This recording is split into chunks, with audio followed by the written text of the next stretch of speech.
this foam is amazing. So I don't think I've ever had so much fun on a first run. So if New Balance only made one shoe, they said the 1080 would be it. So this is their 13th version of their premium daily trainer. So it's neutral, comes in at a weight of 9.2 ounces, 262 grams in a men's size 9. So price wise here in Australia, $260 or $165 in the US.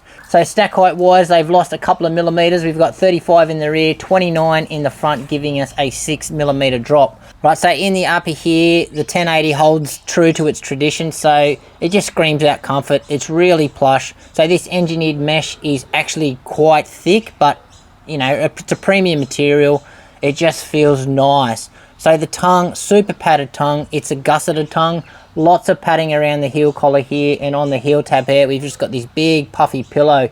But this shoe overall is really comfortable when you put your foot in. So lockdown wise, no issues with the lockdown whatsoever. You barely need to use these laces. Your foot just sits in all this squishy padding and just holds in place. Now the fit, definitely true to size. However, what's interesting with this one, New Balance are known for their wider toe boxes. I've actually found this toe box a little narrow compared to the normal New Balance out there. So in the midsole here, we've got a new formulation of their Fresh Foam X, and you can definitely feel it on the side. It definitely does feel different. But how does that new formulation ride? Well, this foam is amazing. So I don't think I've ever had so much fun on a first run. So this is, it's just got this incredible softness, but it's got it's surprisingly springy, bouncy, and there's lots of energy return. I think that shrink in the stack height makes this shoe feel a lot more lively, and it just feels nimble. It just, yeah. But the softness, oh, it's just amazing. So I'm really hoping this foam and this ride holds up, because if so, this is going to be a very, very special shoe. I'm not too sure about the stability at this stage. It probably could get a little wobbly underfoot, especially for those that need a bit of stability. And in the outsole, they've had some great upgrades here as well by the look of it. So they've got a new rubber compound called Endurance rubber. So hopefully that one holds up better than the rubber that they've used on the previous versions. Not too many signs of wear yet, but obviously very early days for me. And you'll notice what they've also done, they've actually changed where the flex grooves up here on the forefoot. So they're not running across the shoe anymore, they're running up and down vertically. The rubber plays no effect on the ride, so that is a great sign. So usually when shoes put too much outsole rubber on, it really affects the ride. This one is complementing the ride, so no dramas with the outsole so far. So what I'm liking in this shoe so far is definitely the ride. This ride is amazing.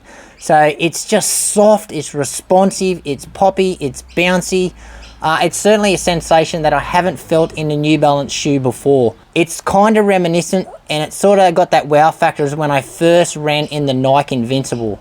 However, this one is far more responsive and poppy.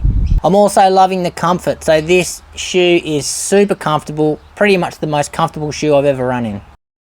Right, so what I'm still figuring out, or what I'm unsure about in this shoe, is the durability of the foam. Like, fingers crossed this foam is holding up, but I'm scared that this Aussie summer and the softness, the plushness of this foam, it might flatten out early. I'm hoping that it doesn't.